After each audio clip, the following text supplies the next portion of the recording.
I'm John Mullins. I work at London Business School where I'm an associate professor. I write books, I teach, I learn, I study entrepreneurs. I've been an entrepreneur. I love what I do. So a couple of years ago, I came across an interesting research question. I'd been teaching entrepreneurial finance for a long time, 15 years. And it sort of dawned on me that we've had this assumption underlying entrepreneurial finance and the way we study it and the way we teach it. And that assumption is that there is always an investor at the table. But actually, if you look around the world at the fast-growing companies in the world, those who are entrepreneurs really contributing something to economic development, what you find is very few of them ever raised any venture capital. So I said to myself, I want to study this phenomenon and I want to figure out where they get their money and how they get their money so that we can pass that on to the next generation of entrepreneurs. The result of that was a book called The Customer Funded Business and a framework that says there are actually 5 ways to get customers to fund your business. In academic terms, the research I did, you might call inductive research. So there weren't large samples of companies that had been funded one way or another. I and my research assistant began to study companies that we knew something about, that we thought had kind of never raised much capital yet got to be good-sized companies. I networked with friends who were VCs, friends who were entrepreneurs, and I ended up interviewing or reading the business press on a series of about, well, initially 40-some companies that looked like they did this, but we narrowed that list down to about 20 whose stories are in the book. So people say, okay, so how can I actually do this? How can I start a business? Surely, John, you're peddling snake oil. This can't really be true, right? Getting your customers to fund your business. How do they do that? Well, it turns out there are 5 ways to do it, and the 5 ways aren't new. They've been used since Christopher Columbus's time, but they've been used a long time. So there are 5 ways to do it. One way is what I call matchmaker models, where the entrepreneur says, well, I'm just going to bring together buyers and sellers, and I'm never going to touch the goods, and I'm never going to own the goods or services, whatever is being bought and sold. And if I bring them together and do so on the internet, it doesn't cost much to build a website these days. So essentially, by taking the fees that the buyers and the sellers will pay me for completed transactions or for listings or whatever, I can bring buyers and sellers together, and it'll cost me so little to run the business that I'll actually be able to bootstrap it and get it to where it's got some momentum. So that's exactly what eBay did a long, long time ago, right? Nothing new. That's what Airbnb did. Nothing new there, but that's one of the 5 ways. A second way is what I call scarcity models. That's what Zara does. Zara, the fashion retailer all over the world, has a very different idea about how you run a fashion retail business. Most fashion retailers want to sell as much as they can of every style in the store. They're trying to find winners.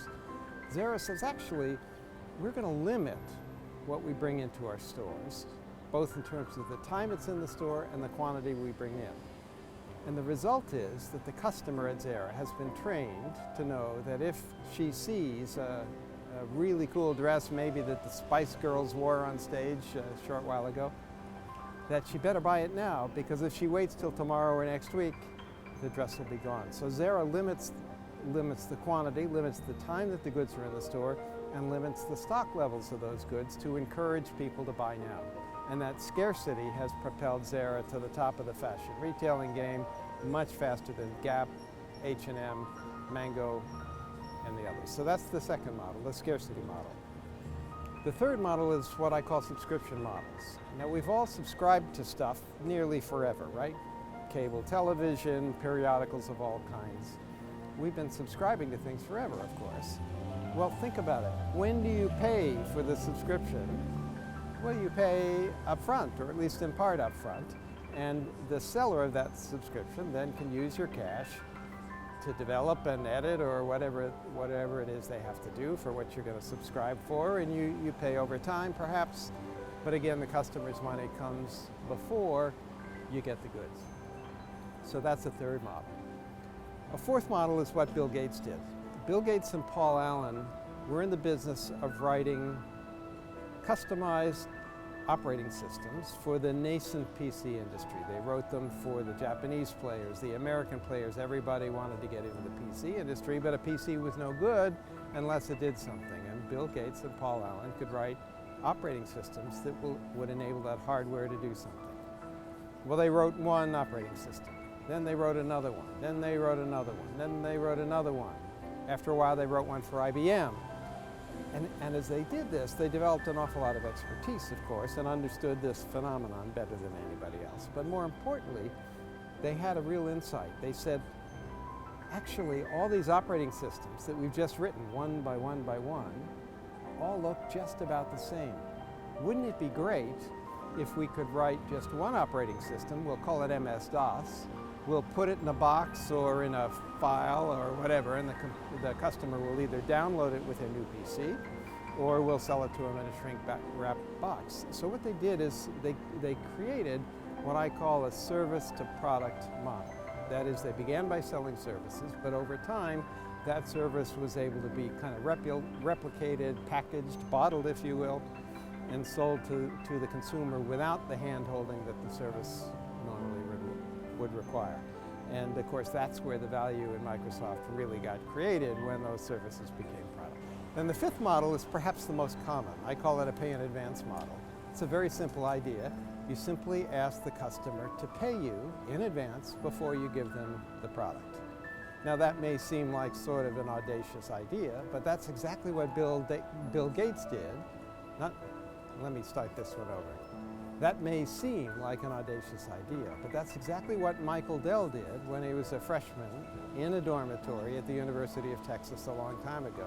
He convinced small businesses, doctors' offices, lawyers' offices, and the like, to buy just the PC they wanted, but to pay for it when they ordered, not when they got the PC.